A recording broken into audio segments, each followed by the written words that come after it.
Allah tahu segala sesuatu. Dia tahu apa yang bisa terjadi, apa yang mungkin terjadi. Karena pilihan bebas di tangan manusia, dia tetap percaya sama kita. Mau tahu enggak kenapa hari ini saya enggak give up sama diri sendiri, saya enggak give up atau saya enggak menyerah atas hidup orang lain. Kenapa sampai hari ini saya tetap berjuang dalam kehidupan saya, dalam setiap panggilan Tuhan di hidupku. Karena saya lihat wajah Tuhan. Yang saya perjuangkan itu kepercayaan Tuhan. Kadang-kadang berdarah-darah saya, babak belur setelah mengalami sesuatu. Padahal saya tidak mengerti, mungkin saya dungu. Tapi waktu saya bangkit kembali, saya berkata, why? Kenapa aku bangkit? It's because I see you.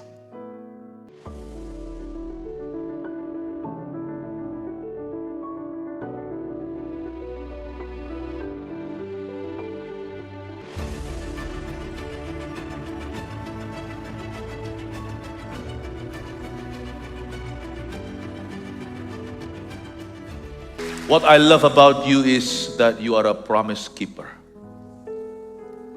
Yang kucinta tentang Tuhan adalah bahwa engkau adalah seorang penggenap janji. Kau tidak pernah melupakan janji yang pernah kau ucapkan dalam hidup kami.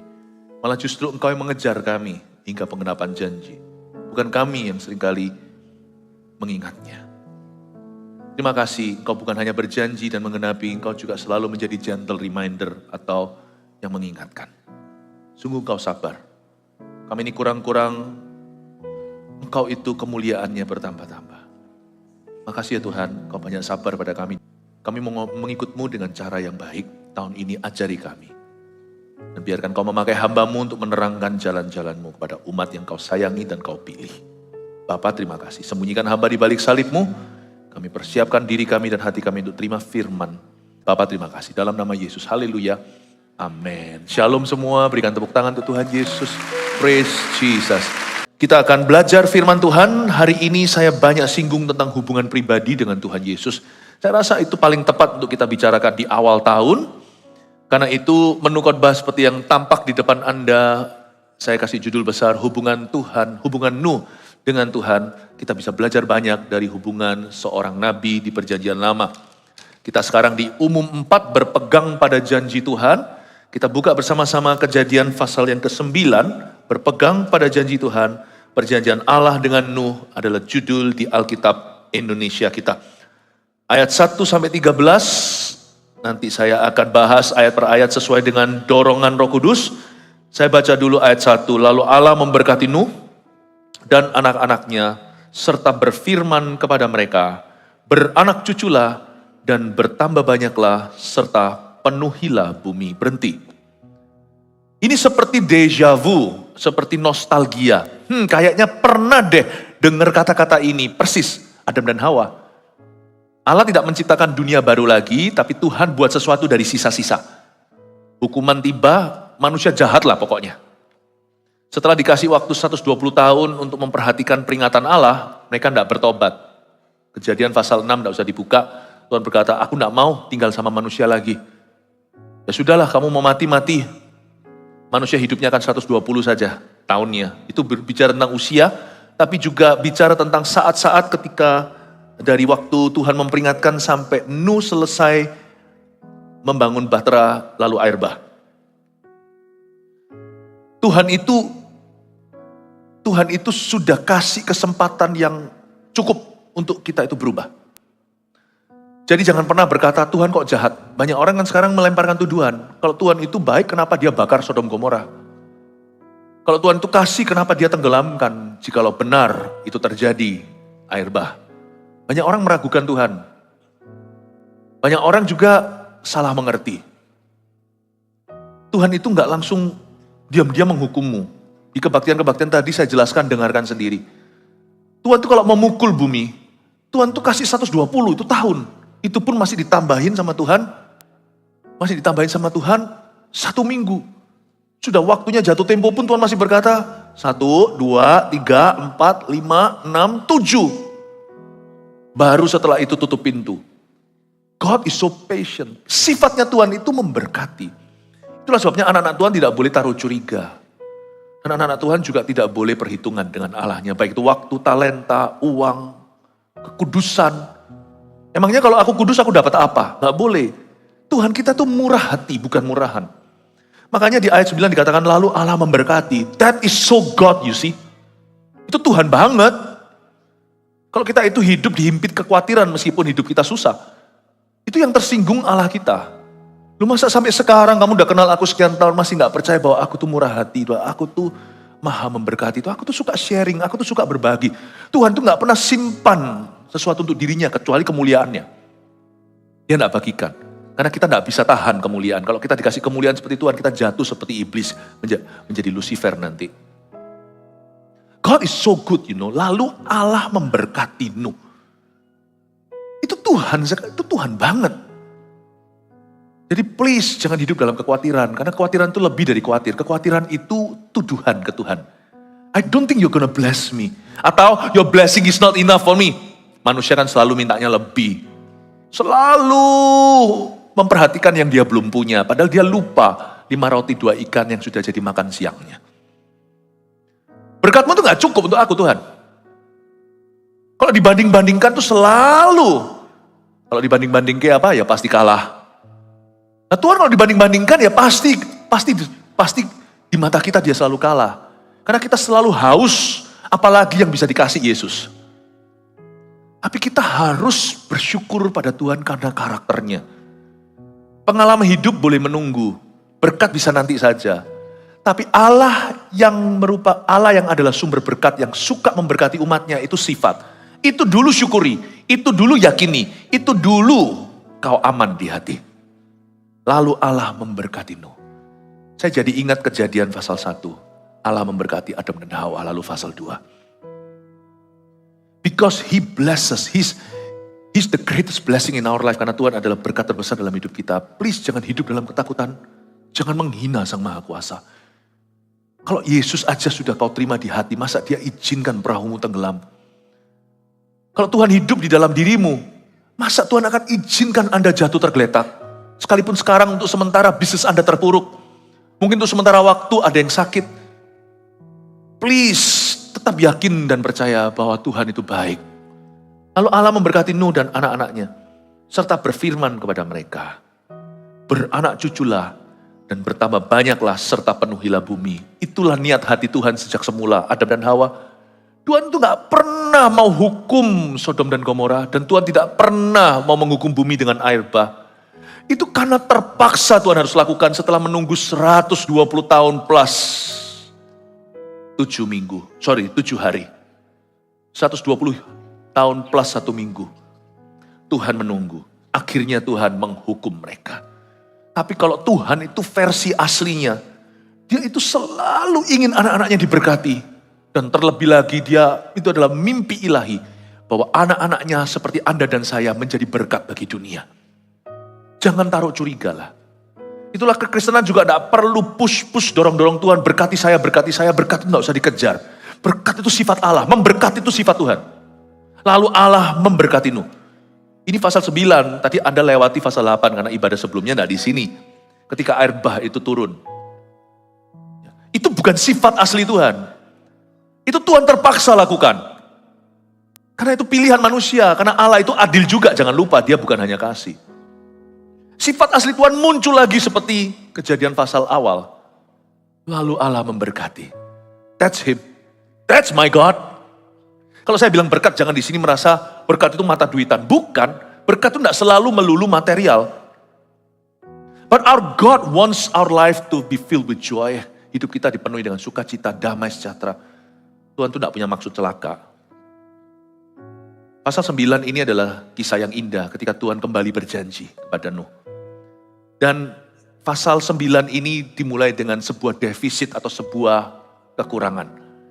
Ayat 1b berbunyi, beranak cuculah dan bertambah banyaklah, serta penuhilah bumi. Pada saat Nuh keluar bahtera, banyak hal di dunia ini punah. Yang pasti manusia sebumi cuma tinggal 8 orang. Bayangkan, kalau sekarang dunia ini diisi dengan miliaran, zaman itu cuma satuan. 1, 2, 3, 4, 5, 6, 7, 8. Nabi Nuh dan istrinya, 3 orang anaknya, 3 orang menantunya masuk dalam bahtera. Lalu hujan turunlah. Tuhan berkata, beranak cuculah dan bertambah banyaklah serta penuhi bumi karena dunia serius butuh repopulasi. Yang mau punah ini bukan hewan, karena hewan lebih banyak jumlahnya sekalipun setiap jenis semua mati kecuali ikan. Nuh kan gak disuruh bawa masuk goldfish atau koi fish. Ikan gak usah, tenggelam dia malah hidup. Tapi semua hewan darat dan burung di udara mati binasa. Tapi dari setiap jenis hewan masuk sepasang minimal. Hewan tertentu yang layak dikorbankan menjadi persembahan itu jadi 7 pasang. Jadi hewan lebih banyak jumlahnya daripada orang. Orang cuma 8, makanya itu Tuhan bilang seperti ini. Nuh, sifatku gak berubah bahkan setelah aku hukum umat manusia dan dunia yang begitu bejat. Aku tetap akan memberkatimu. Kamu janji ya jadi berkat? Ya Tuhan, beranak cuculah, bertambah banyaklah serta penuhi bumi. Kalau saya jadi Tuhan, sudah kapok, saya sudah jerah.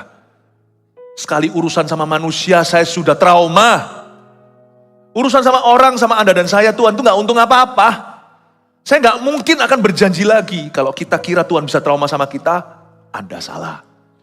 Kita itu salah, udah jatuh berkali-kali, Tuhan tetap percaya. Coba bayangkan, His love is called the stubborn love. Cintanya Tuhan atas kita itu loh. Cintanya itu pengku, cintanya itu keras kepala. Coba bayangkan kalau saya jadi Tuhan di posisi seperti itu. Mana mau saya berurusan dengan Nuh sekalipun Nuh tidak bercacat celah. Nuh pun nanti ada celahnya kalau Anda lihat dia sempat mabuk, nanti kebaktian berikutnya saya akan jelaskan bagaimana dia telanjang di depan anak-anaknya. 3 anaknya kan Sem, Ham, dan Yafet. Anaknya yang lihat dia telanjang saya kasih bocoran ibadah setelah ini. Malah justru rasan-rasan sampai kena kutukan. Makanya si Ham jadi kolesterolan. Ini sedikit plesetan. Gak ada hubungannya sama kolesterol. Ya Ham, kalau Ham makanan ya. Sem, Ham, dan Yafet. Ham dikutuk. See, new problem, right? Kalau kita bisa ngomong sama Tuhan, see, I told you. Harusnya 8 itu pun kau binasakan lah. Udahlah Tuhan berkata, atau minimal jalan tengah. Nuh, udahlah kamu jangan berkembang biak atau penuhi bumi lagi. Nanti gua masuk masalah baru. Nanti Tuhan berkata, nanti akan ada problema yang sama. Udahlah, kamu beritahu sama anak menantumu, satu-satu steril, gak perlu punya anak lagi, Sem, Ham, Yafet, cukup sampai sana, mati satu-satu, mati tua, ya, mati tua, sekarang juga kamu gak punya saingan, seluruh dunia milikmu, udah kamu hidup bahagia, happy berapa ratus tahun lagi, lalu mati satu persatu, sudah, saya Tuhan sudah gak mau berurusan sama orang. Kalau saya jadi Tuhan, saya pasti akan saya akan izinkan mereka mati lalu sudah selesai tutup buku, tidak ada lagi history with man. Tidak ada sejarah dengan orang. Kok Tuhan tidak kapok ya? Tidak cerai. Anda baca lagi dari Nuh turun. Masih keluar masalah baru. And then kita lahir, masalah lebih banyak lagi setelah kita lahir di dunia. Makanya di sini kalau ada orang yang sudah merasa menyerah sama hidupnya, Anda bertobatlah. Tuhan yang kita salahi aja tetap percaya sama kita. Masa kita yang salah gak mau bangkit dari kesalahan kita? Gimana sih? Sebelum menyerah itu pandang sekali. Kanda temiense, lihat dulu wajahnya Tuhan. Kalau Tuhan sudah, I've had it with you, cukup aku, udah, enyahlah. Tapi selama Tuhan masih taruh percaya sama kita, kita harus berjuang dan berusaha. Kita udah nangis-nangis berkata, biar orang kayak aku gini ini percuma Tuhan, biar mati aja. Tuhan berkata, ayo ke gereja. Aku pulihkan kamu. Datanglah. Ayo ke CG. Bersekutu lagi sekalipun sudah dikecewa. Datanglah pasti ada berkat baru. Ayo bangkit lagi. Bangun lagi bisnismu setelah dijak uangnya oleh seorang yang ngaku-ngaku Kristen. Malahan jangan kamu kepahitan sama orang Kristen. Bangun kembali lebih pintar kali ini. Karena biaya kuliahnya cukup mahal kemarin. Ya kan? Ditipu berapa ratus juta. Oh semua laki-laki sama. Aku mendingan mulai hari ini sama sesama cewek. Wis. Lesbian. Oh, Tuhan tidak pernah menyerah. Kenapa kamu ganti status? Tuhan kita tidak kenal trauma. Jadilah seperti Yesus. You must believe it again. Kalau itu berarti memberimu kesempatan diri sendiri, kesempatan yang baru, percayalah bahwa Allah kita adalah Allah kesempatan berikutnya. Ini bukan berarti kita boleh semena-mena dengan Tuhan, kita mencobai Allah kita. Bukan, tetapi kalau nasi udah jadi bubur, serahkan bubur itu ke Tuhan, doakan supaya diberkati. Makan apa adanya dan kenyangkan dengan itu. Meskipun sekarang Anda harus menanggung konsekuensi, tanggunglah dengan Kristus dan bangun hidupmu lagi. Kalau Tuhan kita tidak kenal trauma, dia masih berjanji lagi dan berkata, beranak cuculah, bertambah banyaklah. Apakah Tuhan dalam kemahatauannya dia tidak tahu bahwa nanti akan lahir orang-orang berdosa lagi? Tuhan tetap memberikan pesan kepada Nuh, bahkan sebuah perintah. Beranak cucu, bertambah banyak, dan populasi bumi. Selama kita belum mati, jangan tutup pintu. Bangkit lagi. Kita harus kembali ke jalan yang benar, sekalipun kita gagal berkali-kali. Berpegang pada janji Tuhan, judul khotbah sekarang ini. Dimulai dengan suatu hati yang pantang menyerah dan putus asa. Balik-balik kemanakah aku dapat pergi, menjauhi rohmu Tuhan. Balik-balik kembalinya tetap pada janji. Balik pada janji Tuhan. Sekalipun janji ini berkali-kali belum terjadi, aku akan kembali pada janjimu. Saya baca ini saya terharu loh. Mungkin Anda tidak pernah melihat dengan sudut pandang demikian. He's the God of renewal. Dialah Allah pembaharuan. Hari itu dia berkata kepada Nuh, tanpa trauma sama Adam. Dia berkata, beranak cuculah, bertambah banyaklah. Karena bumi ini perlu dipopulasi lagi. Nuh berkata, Tuhan, kau tidak jera. Aku bisa saja nanti sama aja. Setelah ini, gak sampai satu pasal, berapa ayat berikutnya, Nuh buat salah. Didn't God know? Tidakkah Tuhan tahu dalam kemahatauannya, dalam kedaulatannya, Allah tahu segala sesuatu. Dia tahu apa yang bisa terjadi, apa yang mungkin terjadi. Karena pilihan bebas di tangan manusia, dia tetap percaya sama kita. Mau tahu enggak kenapa hari ini saya enggak give up sama diri sendiri, saya enggak give up atau saya enggak menyerah atas hidup orang lain. Kenapa sampai hari ini saya tetap berjuang dalam kehidupan saya, dalam setiap panggilan Tuhan di hidupku. Karena saya lihat wajah Tuhan. Yang saya perjuangkan itu kepercayaan Tuhan. Kadang-kadang berdarah-darah saya, babak belur setelah mengalami sesuatu. Padahal saya tidak mengerti, mungkin saya dungu. Tapi waktu saya bangkit kembali, saya berkata, why, kenapa aku bangkit? It's because I see you. Kadang-kadang saya sudah rasanya muak sama orang tertentu. Udahlah, lu mau masuk neraka, terserah lu. Lu mau begini, terserah lu. Lu mau hilang, ya hilanglah. Yang membuat saya kembali lagi merangkak ke orang itu dan memohon agar dia didamaikan dengan Allah. Memandang wajah Tuhan, bukan respon orang itu. Apa yang membuat saya terus memperjuangkan keselamatan tetangga saya? Meskipun tetangga saya itu seperti Hitler, seperti ular. Misalnya, Tuhan, bukan tetanggaku. You have a God that never gives up, the God of renewal. Anda punya Allah, Allah itu adalah Allah pembaharuan. Allah yang tidak pernah menyerah. Don't you dare give up. Jangan berani-beraninya, jangan lancangnya Anda berani menyerah. Bunuh diri apalagi, ya ampun. Kalau bunuh diri itu, yang terkejut dua pihak. Anda kaget loh, kok mati? Tuhan juga kaget. Bukan Tuhan tidak pernah kaget, Tuhan itu maha tahu. Tapi ini hanya ilustrasi. Tuhan terkejut loh, kok kamu di sini? Siapa yang memanggil kamu? Loh, aku panggil diri sendiri. Aku tidak panggil kamu tidak boleh masuk surga. Don't you dare give up. Aku pernah sekolah, gagal dulu, aku nakal. Aku tidak pernah selesaikan. Kalau berkesempatan ya, Anda yang tidak bisa selesaikan kuliah karena dulu nakal ya. Saya kok rasa di spirit saya ada yang seperti ini. Dulu drop atau apa. Lanjutkan lagi, koresponden. Nggak usah luar negeri. Sekarang kurikulum di sini gak kalah-kalah. Selesaikan dapat S1-mu. Mumpung kerjaan lagi sepi. Tuhan punya Allah adalah Allah renewal. Pahami ini. Waktu saya baca ini saya berkata, wow. Kita baca ayat 1 rasanya cuma begitu aja lalu. Saya enggak, waktu saya baca ini beranak cucu bertambah banyaknya, ini kayaknya nostalgia. Pernah dengar ini di mana gitu? Tuhan kok mulai lagi ya?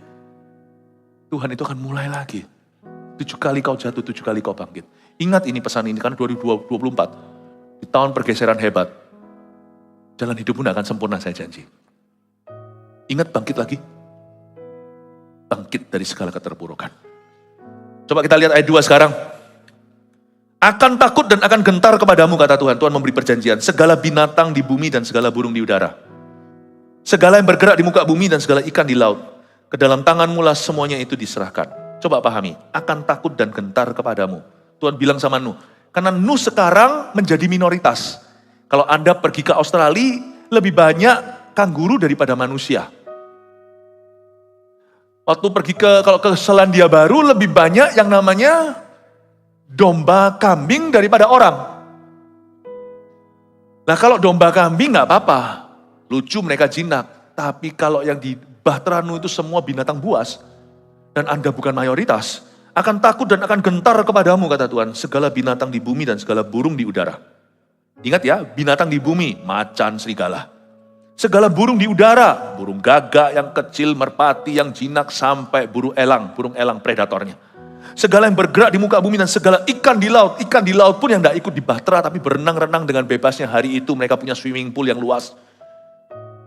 Ke dalam tanganmu semuanya itu diserahkan. Ayat 2 waktu saya baca, Tuhan itu luar biasa. Kita tuh mesti berpegang pada janji Tuhan. Janji Tuhan pertama yang harus kita pegang, bukan penyediaannya. Manusia itu lebih banyak fokus kepada sesuatu yang dia bisa terima, sesuatu yang Allah bisa berikan.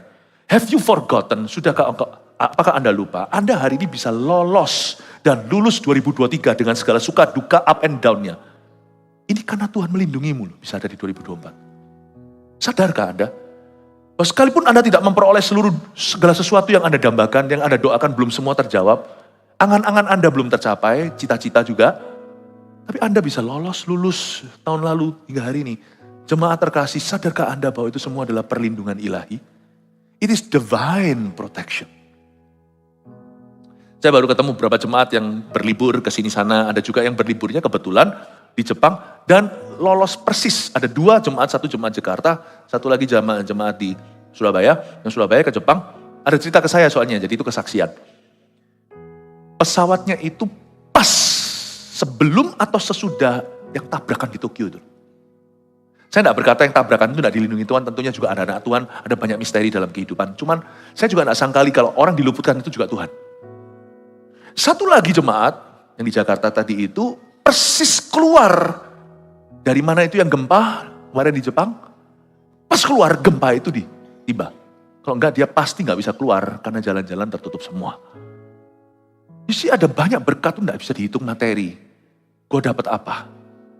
The fact kalau Anda survive tahun lalu yang begitu kejam dalam kehidupan, itu perlindungan.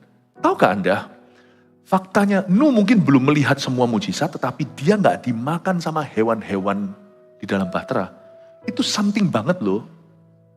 Jadi janji Tuhan ke satu yang harus kita hargai, dan kita harus resapi, dan kita juga bisa klaim lagi adalah, Lord please protect me and my family.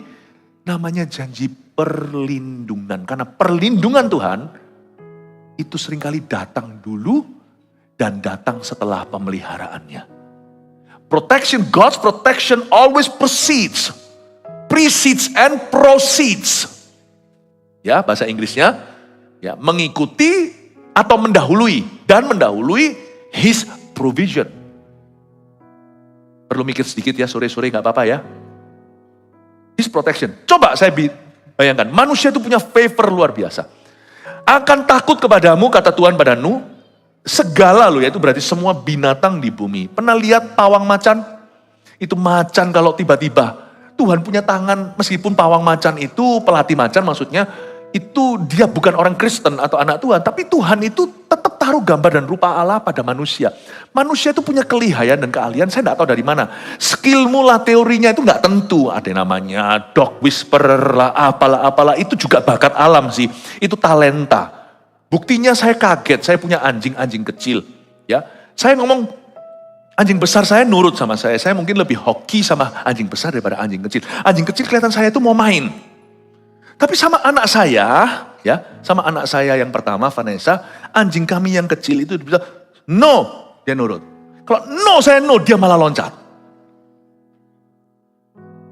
Anak saya yang pertama, Vanessa, kalau berkata sit, duduk, anjing itu duduk. Kalau saya bilang sit, dia malah main sama saya, keliling-keliling saya. Jadi saya memang gak punya wibawa sama anjing kecil. Kalau anjing besar saya nurut sama saya. Ya. Karena saya mikir tuh, pawang macan itu. Apa karena skillnya? Nggak tentu loh. Anda pakai teori yang sama, Anda masuk ke kurungan itu, Anda dimangsa. Tapi pelatih itu bisa. Tuhan tuh kasih kita itu semacam wewenang. Andai kata macan itu diangkat tangan Tuhan dari kepalanya, dia sadar loh, aku kan lebih kuat kok kamu suruh-suruh aku. Matilah, manusia itu pinter boleh, tapi manusia paling kuat tidak. Dolphin lebih pintar dari manusia, serigala, beruang lebih kuat dari orang. Tapi kenapa ya manusia menaklukkan semua hewan? Pernahkah Anda pergi ke kebun manusia yang diolah oleh binatang? Yang dikelola oleh binatang? Nggak ada. Tapi kita ke kebun binatang yang dikelola sama orang. Itu semua di kerangkengan itu semua. Itu lebih kuat dari kita. tapi takut sama manusia. Let me tell you his protection. Orang jahat tidak memangsamu itu aja Tuhan butakan dia. Saudara tahu nggak, bisnis Anda bisa tetap jalan sekalipun lebih sepi itu karena Tuhan.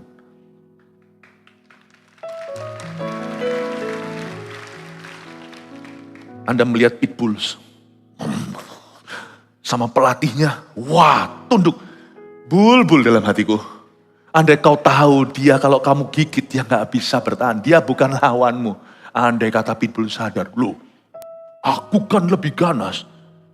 Kenapa aku takut sama dia? Sit, suruh duduk. Suruh berdiri. Kok enak? Harusnya pitbullnya berkata, sit. Anda melihat Rottweiler. Tuh. Wow. Ada anjing itu yang lebih sifatnya loyal ke seluruh keluarga. Tapi mungkin kalau saya bukan ahlinya, tapi Rottweiler yang hitam gede itu, Doberman semacam itu, yang anjing lebih ngerti lah, ajari saya. Tapi saya tahu kira-kira itu lebih faithful atau loyal ke handlernya. Jadi mungkin satu keluarga berlima tapi dia hanya taat pada satu. Siapa yang handle dia? Kadang-kadang saya mikir ya, kok tunduk banget sih kamu Lerweiler, Der Herder. Padahal kalau kamu mau berontak, ini tuh gak bisa apa-apa. Lu gigit dia, mati dia. Doberman gigit di sini, meninggal dia. Kok kamu nurut, takut? Itu bukan karena dia lihai, hebat, karena teorinya betul. Itu bukan karena dog whisperer, bukan. Itu karena Tuhan taruh certain authority, ada wibawa tertentu pada diri seorang manusia dalam gambar dan rupa Allah. Masa orang kalau dekat Tuhan tidak dikasih otoritas sama Tuhan dalam hidupnya? Ada perkara-perkara akan tunduk padamu, bukan karena kau hebat, bukan karena kau fasilita, bukan karena koneksimu.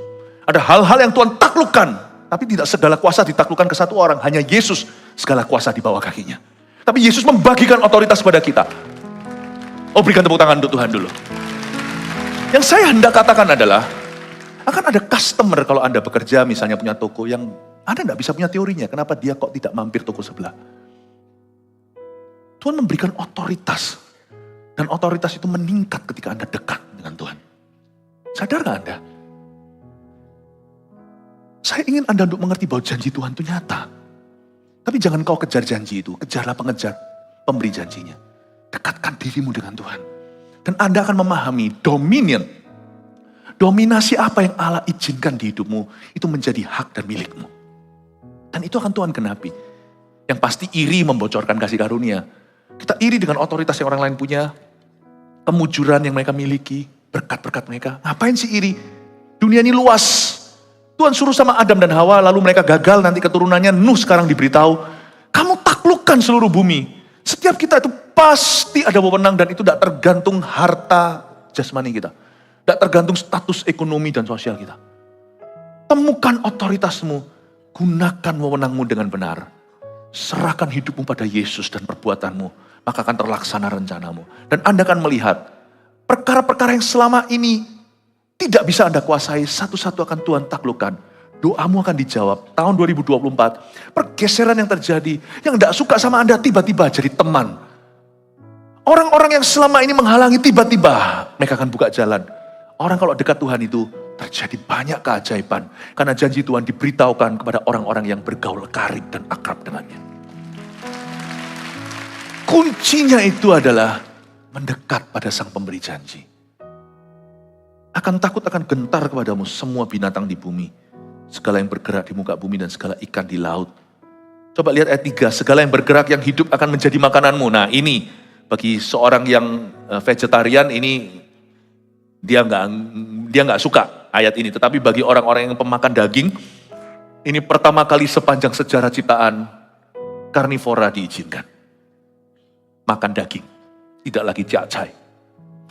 Segala yang bergerak yang hidup akan menjadi makananmu. Sebelum pasal 9 belum terjadi. Mereka hanya makan buah dari semua pohon di Taman Eden, zaman Adam dan Hawa. Dan mereka bercocok tanam dengan segala keringat karena manusia dapat kutukan. Laki-laki akan bekerja di ladang. Dan semua hasilnya itu kamu boleh makan. Tapi di pasal 9 setelah Bahtera, kenapa Tuhan izinkan Nuh makan daging? Karena tumbuh-tumbuhan semua punah. Di sini yang saya sebut dengan survival grace. Tuhan itu izinkan di waktu-waktu tertentu, hal-hal yang bukan benar atau salah, hal-hal yang bukan kebenaran atau dosa, Tuhan itu berhak untuk rilis berkatnya. Dan pada waktu Nuh keluar dari bahtera, ya tentunya masih adalah buktinya burung merpati yang dia lepaskan di pasal 8, kembali di paruhnya ada daun zaitun, mungkin sudah ada buah zaitunnya, tapi itu terlalu dini. Air baru surut, jadi belum musim panen. Biasanya musim panen, kalau di Israel contohnya, itu di bulan-bulan September, Oktober. Musim hujan mereka itu bulan Maret, makanya ada hujan awal, hujan akhir, dan bulan September. Jadi panennya itu sekitar September, Oktober, November. Saya tidak tahu Nuh ini mendaratnya di bulan berapa, saya belum riset lagi. Tetapi yang pasti, sekalipun dia mendarat, Nuh itu peka. Jadi pada waktu air surut, dia langsung tahu. Dia eksperimentasi pakai 2 jenis burung, gagak dan merpati, untuk memastikan. Dia nggak selalu bergantung hanya dengan suara audible Tuhan. Tuhan sudah kasih dia hikmat, dia kelola hikmat itu. Karena itu waktu Nuh melepaskan 2 burung itu, ketahuan akhirnya bahwa sudah ada pohon zaitun yang hidup, di paruh merpati itu ada daun. Makanya Nuh tahu bahwa zaitun itu tinggal dan hidup di bukit-bukit yang rendah. Bukan gunung yang tinggi, berarti sekarang sudah surut airnya. Kalau enggak mungkin ada hijau-hijauan. Jadi waktu Nuh turun dengan anak-anak dan menantunya serta istrinya, belum ada tanam-tanaman yang menghasilkan. Karena itu Tuhan tidak akan sayangkan hewan untuk orang. Prioritas kita mesti benar. Tuhan akhirnya sacrifice hewan untuk orang. Tuhan korbankan. Nah, manusia yang tidak dekat sama Tuhan kadang-kadang bisa juling rohani. Kita bisa sacrifice orang untuk uang. Berapa banyak orang tua yang menelantarkan anaknya demi mencari mata pencaharian. Lain loh ya. Malah orang yang pas-pasan biasanya bisa atur waktu. Orang kaya raya tidak jaminan kadang-kadang karena serakah. Dia gak kurang apa-apa loh. Tapi dia bisa korbankan anaknya di atas mesbah karirnya. Sehingga gak pernah pulang ke rumah, tidak pernah hiraukan dan tidak menjadi ayah yang fungsional. Aneh, Tuhan aja tahu prioritas. Tuhan ajarkan pada kita. Di mana manusia bisa kelaparan, Tuhan bilang sembelih hewan. You makan. Luar biasa ya. Dan ini adalah pertama kali makan daging diizinkan. Segala yang bergerak yang hidup akan menjadi makananmu. Aku telah memberikan semuanya itu kepadamu, seperti juga tumbuh-tumbuhan hijau. Lalu ayat 4, ini yang saya sebut sekali lagi, survival grace, atau ada kasih karunia untuk orang itu survive. Makanya itu kita kalau jadi anak Tuhan, jangan terlalu kaku. Ada perkara-perkara tertentu yang tidak boleh kita itu kompromi. Gak apa-apa, survival grace kan, demi supaya kita survive untuk bertahan. Aku disuruh tunduk sama berhala daripada aku dianiaya, daripada aku dikucilkan, daripada dimarahi papa mama. No, gak boleh. Kalau Anda sudah menikah, tidak boleh ketemu mantan di mall, Anda cium pipi kanan, pipi kiri. Berhala itu mantanmu. Jangan berkata, gak apa-apa kok Hani, sayangku, aku cium dia, aku mikir kamu. Omong kosong. Gak ada orang bisa berkata, berhala gini tapi aku mikir Yesus, doa sama Yesus, come on lah. Nah, jangan kembali kepada apapun selain Tuhan. Karena Tuhan itu maha cemburu soal itu. Tapi ada hal-hal tertentu yang tidak perlu terlalu kaku, be fleksibel gitu. Daud ketika masuk mengambil roti, karena dia kelaparan dikejar Saul. Dia ambil pedang Goliat, lalu dia ambil roti sajian itu dikasih sama imam-imam. Membuat Saul marah dan bunuh mereka. Karena mana lebih penting? Ketika murid-murid Yesus memetik bulir-bulir gandum itu lalu memakannya. Karena mereka kelaparan siang-siang, kalau ikut Yesus itu gak ada istirahat. Wah, selalu berbondong-bondong orang datang. Gak bisa makan siang, jadi mereka makan sambil perjalanan itu orang Farisi ngamuk-ngamuk dan berkata, lihat tuh roh agamawi kan. Lihat itu mereka makan pada hari Sabat, Yesus langsung lindungi. Jadi pemimpin yang baik itu selalu lindungi orang yang dia pimpin, dia selalu pasang badan. Dia bukan orang yang menumbalkan. Kalau ada apa-apa datang itu, dia tidak langsung serahkan pengikutnya supaya dia selamat, tapi dia akan korbankan nyawanya supaya pengikutnya selamat. Yesus berkata, kamu ngomong apa? Bukankah anak manusia itu Allah atas Sabat? Tuhan atas Sabat. Mana dibenarkan? Manusia untuk Sabat atau Sabat untuk manusia? Nggak bisa jawab tuh orang-orang Farisi ahli Taurat. Saya ingin Anda untuk mengerti bahwa di tahun 2024 supaya langgeng pernikahanmu, supaya langgeng apapun yang Anda kerjakan dan pelayanan, juga di pelayanan itu jangan gesekkan perkara yang nggak prinsip. Kalau itu nggak prinsip, nggak usah kaku. Tuhan aja nggak kaku. Belum pernah sebelumnya manusia makan daging. Belum ada Wagyu A5, A4 atau apa, atau daging lokal. Nggak ada. Orang belum makan sapi, belum makan kambing. Apalagi makan kelelawar. RW. Tapi Tuhan izinkan. Kenapa? Karena Tuhan tidak mau manusia mati karena memelihara hewan. Makan, sembeli dan makan. Eat. Luar biasa ya. Please jangan kaku. Hal-hal tertentu Anda bisa ngalah kok. Dan gak usah dipermasalahkan. Ada hal tertentu gak perlu dibicarakan. Ngalah aja. Diam dan ngalah. Tapi ada hal tertentu jangan ngalah. Ini sedikit pesan Tuhan, saya gak tahu penerapannya seperti apa, tapi Anda catat. Saya janji di kebaktian ini Anda akan dapat rema-rema roti yang Anda bawa pulang. Nah, setahunan ini Anda bisa ingat.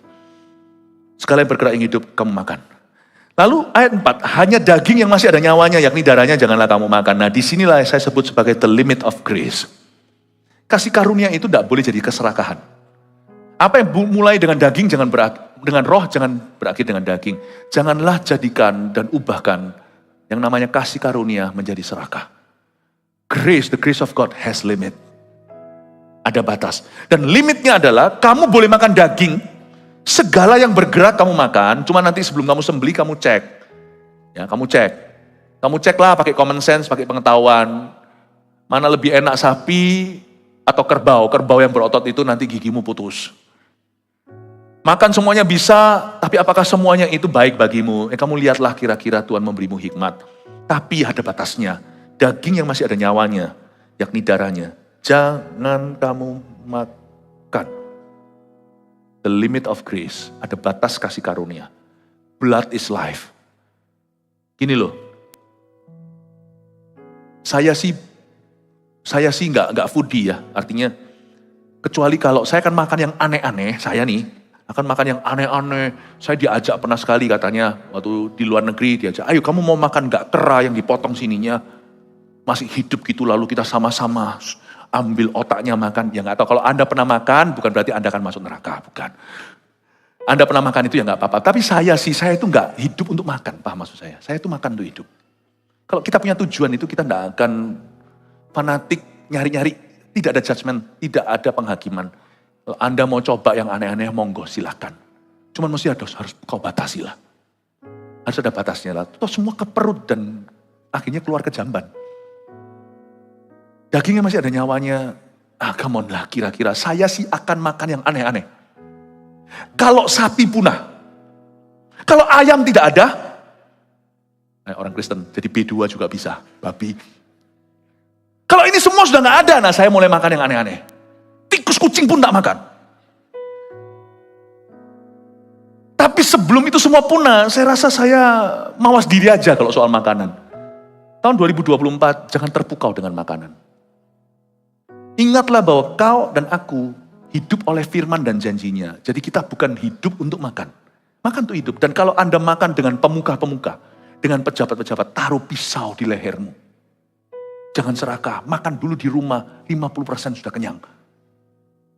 Jangan kelihatan makanan.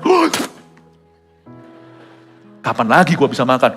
Saya punya teman dulu yang namanya anak-anak muda lah, kadang-kadang gila gini juga gak apa-apa ya. Namanya anak muda itu sekali-kali harus belajar dari foolishness, gak apa-apa lalu. Kalau masih muda, bodoh-bodoh sedikit itu oke. All you can eat, you see. Makan sepuasnya. Itu bukan makan semuntahnya. Saya punya teman, ya saya guilty juga, saya juga dulu gitu. All you can eat keluar itu kita sampai harus saling menggendong untuk keluarnya. Gak ada yang suruh, jangan gitulah. Orang hidup pada janji Tuhan itu gak akan terlalu terpukau dengan roti, karena manusia hidup bukan dari roti, tapi dari setiap firman yang keluar dari mulut Allah. Taruh pisau di lehermu. Jangan ingini makanan orang kaya. Taruh sini. Artinya, itu juga ada arti lain lah ya. Kalau kita itu dapat job-job tertentu yang risky dan basah, gak jelas, yang ambigu, yang abu-abu. Itu kelihatannya makanan enak, Anda dapat rezeki, tapi nanti ada jebakan pisau di sini, akan ada yang namanya akan ada ransom yang kau bayar. Ketangkep masuk bui. Ada aja deh. Itu juga ada arti lainnya. Dalam berbisnis, you mesti hati-hati. Tidak semua ada dolarnya itu Anda ambil.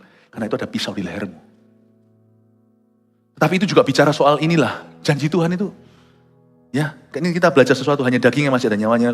Lu jangan keterlaluan lah. Gila-gila gitu ayat 4. Tapi juga ada satu ayat di sini maksudnya. Don't be a beast.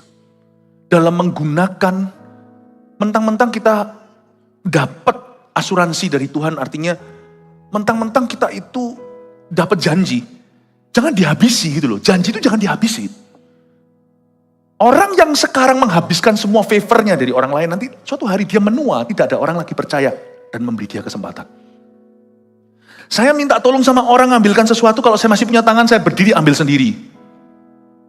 Saya nggak mau jadi biasa, dan saya jadi murah. Minta tolong sana sini, mohon bantuan sini sana, nanti waktu saya sungguh butuh bantuan, nggak ada yang mau bantu saya lagi. Saya jual mahal kalau minta tolong sama orang, supaya nanti suatu hari kalau saya minta tolong, mereka tolong.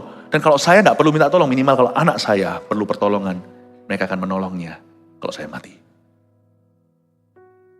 Jangan, don't be a beast. You can eat. Segala yang bergerak ini monggo silakan makanlah. Tapi please ya, kamu kira-kira jangan sampai yang masih ada nyawanya lu sikat juga. Ini suatu prinsip rohani dalam mengklaim janji. Janji Tuhan itu tak terbatas, tapi batasi dirimu. Mengerti kata cukup. Berilah pada kami makanan kami secukupnya hari ini. So, saya belajar banyak tentang bagaimana berpegang pada janji Tuhan. Janji Tuhan itu paling mempan sama orang yang mawas diri, sama orang yang tahu kata cukup dalam hidupnya. Enough for me. Thank you. Terima kasih. Tetapi mengenai darah kamu, yakni nyawa kamu, aku akan menuntut balasnya dari segala binatang, aku akan menuntutnya, dan dari setiap manusia aku akan menuntut nyawa sesama manusia. Ayat 5 juga pertama kali ada yang namanya capital punishment. Jadi supaya Anda ngerti society, ini semuanya, semua masyarakat dan semua yang ada di peradaban ini semua ditarik, itu ada di Kejadian, kitab Kejadian. Jadi ada yang namanya capital punishment atau hukuman mati. Kalau ini bukan pembunuhan, kalau ini setelah proses peradilan, maka negara juga Tuhan beri wewenang. Tapi yang menjalankan otoritas, misalnya aparat, misalnya hakim, semuanya kalau Anda itu berada di jalur-jalur ini, please hati-hati ya. Sekalipun negara Tuhan beri wewenang untuk memberi capital punishment, tapi siapa membunuh darah tidak bersalah, suatu hari secara pribadi kau akan menghadap tahta Allah. Anda akan menghadap tahta Allah. Di Kamboja, seorang diktator zaman dulu, kalau bunuh orang tua itu di depan anaknya. Makanya sekarang di Kamboja, orang-orang trauma. Anak-anak itu melihat orang tua, tantenya dibunuh di depan matanya. Berapa juta orang dibunuh sama, siapa namanya saya lupa. Anda yang tahu sejarah. Itu ya, sekalipun dia mati, jangan kau kira dia akan menghadap tahta Tuhan. Kamu sekalipun negara punya capital punishment, ini bukan capital punishment, ini murder. Jadi please hati-hati. Saya pernah sekali waktu di Amerika pelayanan lalu didatangi seorang marinir. Dia tanya sama saya, Pastor, orang bule ini, saya akan diutus. Waktu itu di zaman setelah 9/11 itu. Tapi saya orang Kristen. Saya tahu profesi ini sudah ada resikonya. Saya bunuh. Saya cuma ingat itu. Pastor, saya minta Anda doakan supaya nurani saya bersih. Saya cuma ngomong sama dia, muka dengan muka setelah dia rebah di jamaah Tuhan. Saya ngomong sama dia seperti ini. Kalau dalam perang, tidak boleh ada agenda pribadi. Mereka yang dengan pengetahuan negarawan itu urusan dengan Tuhan. Tapi kalau Anda tentara, Anda harus menyandang senjata. Jangan tembak perempuan. Jangan tembak anak kecil. Jangan tembak ini. Anda tahulah itu pasti tricky di sana. Orang bisa bersembunyi di perisai manusia. Saya tidak tahu, biar Tuhan memberimu hikmat untuk tidak ditemukan di tempat yang salah. Tapi saya bilang sama dia, you harus dengan integritas tinggi. Satu kepada negara. Terutama di atas itu kepada Tuhan. Kalau Anda tentara, tugasmu bukan aku ampuni kamu adik. Bukan senjata. Aku ampuni kamu, dihormati. Nanti rakyat yang menderita. Kalau Anda memang harus tembak, itu pastikan profesional. Saya ngomong sama dia, sulit untuk saya ngomong gitu, saya seorang pendeta, tapi saya ditanya oleh seorang marinir USA. Dia menangis di jamaah Tuhan, belum saya dikasih satu peluru sebagai oleh-oleh, tapi peluru kosong. Saya bilang, ini gimana saya bawa pulang ke Indonesia? Saya bisa ditangkap itu di imigrasi, lu bawa peluru. Saya lupa, saya tinggal kalau nggak salah saya kasihin orang Amerika. Orang ini terharu di jamaah. Listen ya, saya nggak tahu, saya nggak ngomong tentang janji Tuhan aja, saya juga mau ngomong tentang integrity. Kalau Anda berada bekerja di area yang rawan, di mana moralitas itu di hadapan Tuhan. Dan kalau Anda tidak menggenapinya, orang toh nggak tahu bedanya. You be careful, karena akhirat masih menunggumu. Suatu hari kau akan berdiri sendiri, ibumu pun tidak bisa menolongmu. Teriak mama, tidak akan datang mama, karena ibu juga akan diadili. Dan Tuhan akan bertanya, sudahkah jarimu menalik pelatuk itu? Atau keputusanmu diturunkan sehingga mempengaruhi nasib orang? Sudahkah kau lakukan dengan nurani dan pengetahuan dan akal budi? Apa yang memang baik, benar, dan apa yang profesional negara? Atau dendam pribadi, atau korupsi? Be very careful. Akhirat masih menunggu kita. Itu you akan bayar nanti. Nyawa ganti nyawa kata Alkitab di sini. Jadi di kebaktian ini saya nggak hanya ngomong soal janji ya, tapi saya juga ngomong soal integrity. Oke, lanjut. Saya tanya dulu deh di sini. Siapa di sini adalah angkatan? Tentara, aparat, hakim, jaksa, pengacara. Angkat tangan. 1, 2, 3. Loh, kok tiba-tiba gak mau angkat tangan semua? Ada nggak? Ada? Ada orang yang angkat tangan nggak di dekat Anda? Oh nggak ada ya? Mungkin di kebaktian sebelumnya mereka semua sudah datang. Oke, puji Tuhan. Pokoknya saya doakan di jemaat kita di mana-mana pasti ada di mana-mana sekarang. I pray supaya Anda bisa menjadi anak Tuhan, lalu menjadi abdi negara yang baik. Kasih tepuk tangan untuk mereka. Pemungut cukai juga sama. Ya. The servants of Christ. Siapa yang menumpahkan darah manusia tadi? Sudah selesai ayat 7. Setelah ini saya selesai ya. Dan kamu beranak cuculah dan bertambah banyaklah sehingga tak terbilang jumlahmu di atas bumi, ya bertambah banyaklah di atasnya. Jadi kalau diulang lagi sama Tuhan ayat 7, seperti di ayat 1 berarti itu penting sekali. Memang earth, dunia lagi krisis populasi, jadi diulang lagi. Dan kamu, ditunjuk sama Tuhan, beranak cucu bertambah banyaklah sehingga tak terbilang jumlahnya. Berfirmanlah Allah kepada Nuh ayat 8 kepada anaknya yang bersama-sama dengan dia. Sesungguhnya aku mengadakan perjanjianku dengan kamu dan dengan keturunanmu. Dan dengan segala makhluk hidup yang bersama dengan kamu. Burung-burung ternak, binatang-binatang liar di bumi yang bersama-sama dengan kamu. Segala yang keluar dari bahtera itu, segala binatang di bumi. Maka kuadakan perjanjianku dengan kamu bahwa sejak ini tidak ada yang hidup yang akan dilenyapkan oleh air bah lagi. Dan tidak akan ada lagi air bah untuk memusnahkan bumi. Dan Allah berfirman, inilah tanda perjanjian yang kuadakan antara aku dan kamu, serta segala makhluk hidup yang bersama dengan kamu turun-temurun untuk selama-lamanya. Busurku kutaruh di awan supaya itu menjadi tanda perjanjian antara aku dan bumi. Perhatikan sesuatu, Tuhan berjanji tidak akan menenggelamkan bumi dengan air bah lagi. Dan Tuhan berjanji begitu seolah-olah Tuhan menyesal, bukan berarti Tuhan buat kesalahan dengan air bah. Tapi sedikit referensi Yudas 6. Yudas itu cuma satu pasal, 6 itu berarti ayat 6, tidak usah dibuka. Yudas 6 mengatakan bahwa ada malaikat-malaikat pra bahtera, malaikat jatuh maksudnya, setan, yang diikat dengan belenggu kekal, yang sekarang disimpan sampai penghakiman. Dengan kata lain, ada kejahatan atau roh-roh jahat dan aktivitas mereka yang tidak ada lagi hari ini, setelah pelangi.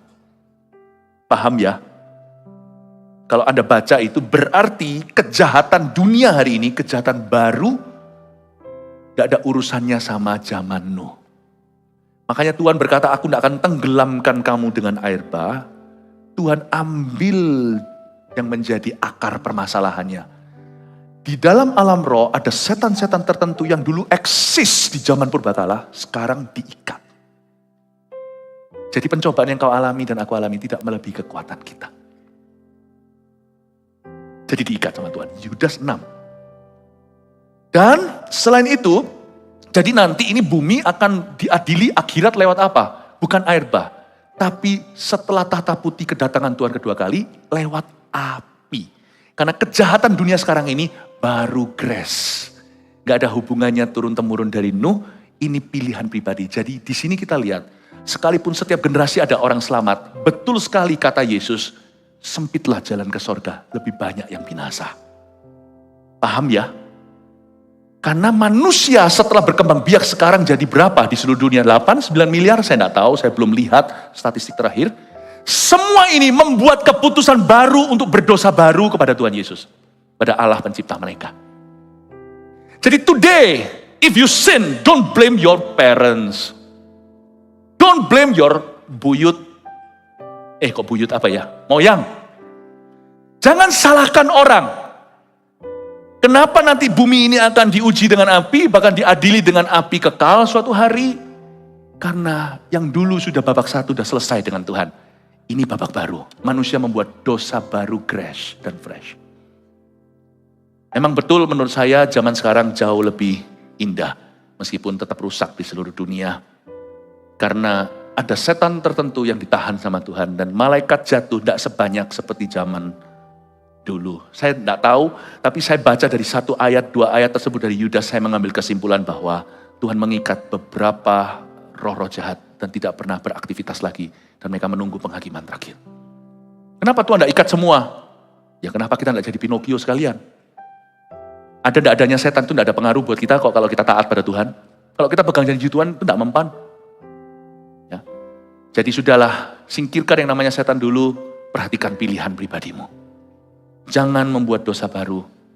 Sedangkan kita tidak sengaja buat dosa aja, kita masih bisa jatuh dalam salah. Ayat ini berbicara kepada kita dengan luar biasanya. Lalu terakhir di sini, Tuhan berkata, busurku kutaruh di awan supaya menjadi tanda perjanjian antara aku dan bumi. Perhatikan tentang busur. Pelangi hari ini sudah banyak dibengkokkan artinya, padahal pelangi itu indah. Waktu saya kecil dulu nyanyi pelangi, tidak takut nanti dipakai sama LGBT. Pelangi-pelangi alangkah indahmu, merah kuning hijau di langit yang biru, pelukisku agung. Terus gimana? Siapa gerangan? Jadi yang bisa nyanyi ini tante-tante sampai umum semua. Pelangi-pelangi ciptaan Tuhan. Aduh sekarang sudah dikamiri itu pelangi. Padahal pelangi itu bagus. Pelangi itu kejadiannya gimana? Terjadi perubahan geologi atau secara alam di dunia. Zaman dulu sebelum Nuh tidak ada hujan. Semua irigasi dari bawah, yaitu mata air yang keluar. Dan waktu air bah itu di-heighten atau dimaksimalkan itu kerannya itu dari bawah keluar, dari atas guyur air. Kalau Anda baca Kejadian 1, di dalam space pada mulanya itu semua air kan, lalu Tuhan ciptakan tengah-tengah itu ada ruang hampa, lalu diciptakan matahari segalanya di situ itu. Di atas langit itu dulu ada air. Dan itu yang dibuka tingkapnya sama Tuhan. Saya nggak tahu, ini hanya sedikit cerita-cerita aja sama jemaat. Mungkinkah setelah itu kita lebih terekspos dengan sang surya dan sebagainya. Atau manusia hidup nggak seperti lama itu karena ada selaput di alam semesta itu yang dicabut. Saya nggak tahu, tetapi dulu di atas karena itu air itu ada pembatasnya, tidak bisa turun, tingkap itu nggak dibuka. Jadi dahulu kala tidak ada rintik hujan, tidak ada air. Jadi ada yang namanya space atau angkasa, kita ada di tengah itu, dipasang Tuhan di dunia, lalu di atas itu ada air. Lalu air yang di bawah ini dikasih Tuhan batas, ada imigrasinya, namanya pantai. Dia nggak bisa berkata, aku mau jalan-jalan ke kota hari ini, nggak bisa, itu namanya tsunami. Dibatasi sama Tuhan, selat dan lautan. Supaya Anda ngerti ciptaan Allah itu ajaib, tapi saya bukan orang yang tepat untuk menjelaskan ini, mungkin ilmuwan. Saya hanya pendeta yang tahu sedikit setelah banyak-banyak baca firman. Listen very carefully. Tapi juga hati-hati dengarkan ilmuwan ya, yang tidak sesuai dengan Alkitab, saya tidak percaya. Saya mending percaya Tuhan daripada percaya orang, karena Tuhan lebih terbukti. Tapi Anda tahu ya, setelah itu ada yang namanya, karena belum pernah turun hujan, tidak ada pelangi. Setelah itu ada pelangi muncul di angkasa kadang-kadang kalau setelah hujan. Paham ya? Dan pelangi ini bukan hanya di bumi ada, tapi di sorga ada, nggak usah dibuka di Wahyu pasal 4 ayat 3, di tata Allah ada melengkung pelangi seputar tatanya. Itu kayak sticky note loh buat kita. Kalau marah jangan pukul anak. Misalnya, jangan lupa beli ini atau beli itu, jam segini janjian sama orang. Tahu nggak? Saya mau Anda tahu bahwa di tata Allah yang dilihat oleh Yohanes di Pulau Patmos, ada pelangi. Dan pelangi itu to remind God of His mercy. Siapa di antara kita yang selalu takut terlalu dekat sama Tuhan, nanti terlalu dekat sama Tuhan ngalami musibah. Seolah-olah Tuhan itu selalu merancang celaka. Kalau ikut Tuhan nanti aku diuji seperti Ayub. Loh, ujian itu ada, pencobaan juga. Tapi tahukah Anda Tuhan punya sticky note tentang Anda? Di tata Tuhan itu melengkung ada satu tanda. Kalau Anda kira pelangi itu ada di bumi saja, di bumi seperti di sorga. Datanglah kerajaan Allah. Itu karena ada dulu di tata Allah, Tuhan izinkan dalam ciptaan. Ada pelangi melengkung untuk ingatkan Tuhan. Bahwa dalam kedaulatan Tuhan dan dalam ketidaktahuan kita, Tuhan selalu merancangkan damai. Pelangi itu adalah wujud Yesaya 54. Aku tidak akan marah lagi di zamanmu. Biarpun gunung beranjak, kasih setiaku tak akan beranjak daripadamu. Tahukah Anda? Siang, malam, pagi, petang sekalipun kita tetap misteri hidup, tidak tahu segala sesuatu ke dalam ketidaktahuan kita.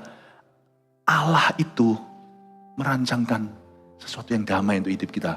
Rancangan damai sejahtera dan juga masa depan penuh pengharapan.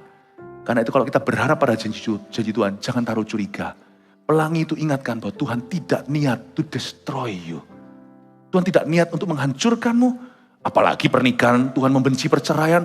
Tuhan tidak pernah berniat untuk menghancurkan kesehatanmu. Tuhan tidak pernah beria-ria untuk menghancurkan bisnismu. Kadang-kadang kita berkata, Tuhan izinkan ini terjadi. Tuhan yang kasih aku penyakit. Kalau ada sakit, ya kita lawan dengan firman. Kalau kita tetap mati dalam sakit, jangan lepaskan iman kita. Karena berkat terbesar bukan jasmani, tapi keselamatan. Tapi jangan pernah kita blame atau salahkan Tuhan untuk sesuatu. Kenapa kita sulit berpegang pada janji Tuhan? Karena hati kita masih diam-diam percaya Tuhan itu punya niat busuk sama anak-anaknya.